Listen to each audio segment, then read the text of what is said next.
Drill होने वाला है, पूरी तैयारी है सरकार की। मॉक ड्रिल तो होती रहती है। जिस देश में युद्ध की स्थिति पैदा होती है और जिस देश को युद्ध का अनुभव नहीं है, हमको तो 1971 का युद्ध का अनुभव है, बाद में कारगिल का अनुभव है। कारगिल का युद्ध एक जगह पर हो गया था, लेकिन अगर पूरा देश युद्ध का सामना कर रहा है तो इस प्रकार से मॉक ड्रिल अगर सरकार करना चाहती है तो ठीक है। लेकिन मॉक ड्रिल क्या होता है, कल पूरा ब्लैकआउट हो जाएगा, एक दिन दुर्घोंगे बजते हैं, वो बजेंगे और कुछ होंगे, यातायात रुक जाएगी। क्या हमने 1971 में देखा, उस वक्त तो कम्युनिकेशन के कुछ साधन नहीं थे। अभी है, आप लोगों को दर दिन बता सकते हो क्या करना है क्या नहीं करना है। जैसे हमने कोरोना काल में किया था, कोरोना में युद्ध था, सबसे बड़ा युद्ध था इस देश का, हमने किया है। लेकिन उस वक्त मोदी जी ने कहा था थालियां बजाओ तालियां बजाओ उस युद्ध के खिलाफ लड़ने के लिए, उससे कुछ नहीं हुआ,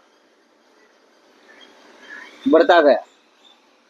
अभी असली युद्ध है। अब सिर्फ मोदी जी की 56 इंच का सेना नहीं दिखेगा, तो देश का दिखेगा, देश का हर नागरिक का दिखेगा और सरकार का दिखेगा। लेकिन युद्ध के बाद जो परिस्थिति पैदा होती है, युद्ध तो होता है, गोलियां चलेगी, बम डालेंगे, आप घुसेंगे। कुछ लोग तो अभी लाहौर में जाकर पतंजलि का फैक्ट्री डालना चाहते हैं, वो भी करेंगे, जमीन तावे में लेंगे। हाँ, लेकिन देश में उसके बाद जो स्थिति पैदा होती है युद्ध के बाद, वो बहुत गंभीर होती है। उसके लिए आपको सबको अभी से साथ लेकर चर्चा करनी होगी, खास करके जो अपोजिशन है, सभी दलों को लेकर। क्या मोदी जी की ये तैयारी है? सभी को साथ लीजिए। अगर आप सचमुच युद्ध करना चाहते हो, मॉक ड्रिल में युद्ध करना चाहते हो, तो सबको साथ देना चाहिए, आपको सब निरंतर करनी चाहिए।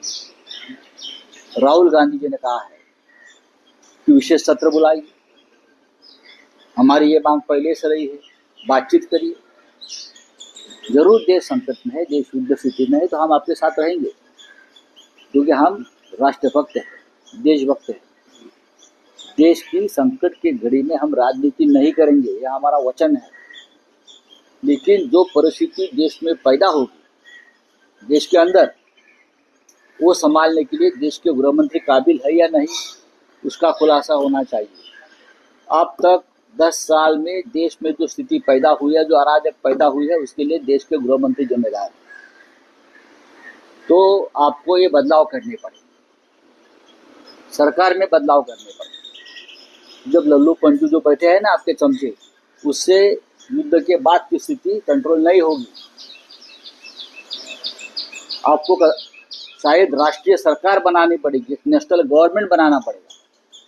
आपको लगता है कि मैं और मेरे चेले चपाटे देश को संभालूंगा युद्ध के बाद, ये नहीं होता है। एक नेशनल गवर्नमेंट बनानी पड़ेगी युद्ध के बाद, उस समय, और सबको साथ लेकर युद्ध स्थिति का सामना करना पड़ेगा। क्योंकि पाकिस्तान जिस तरह से धमका रहा है, मैं सच बोल रहा हूँ, चाइना जिस तरह से पाकिस्तान के पीछे खड़ी है, ये पुतिन तो बहुत दूर है, जापान भी बहुत दूर है, हमारे बॉर्डर पर चाइना है। ये लोग पाकिस्तान के साथ खड़े हैं। चाइना हमारा दुश्मन है, दो दुश्मन एक साथ आ रहे हैं। तो ये स्थिति को संभालने के लिए प्रधानमंत्री को भाजपा की सरकार नहीं चलानी है, देश की सरकार चलानी है, और इसलिए उनको सरकार में बदलाव भी करने पड़ेंगे।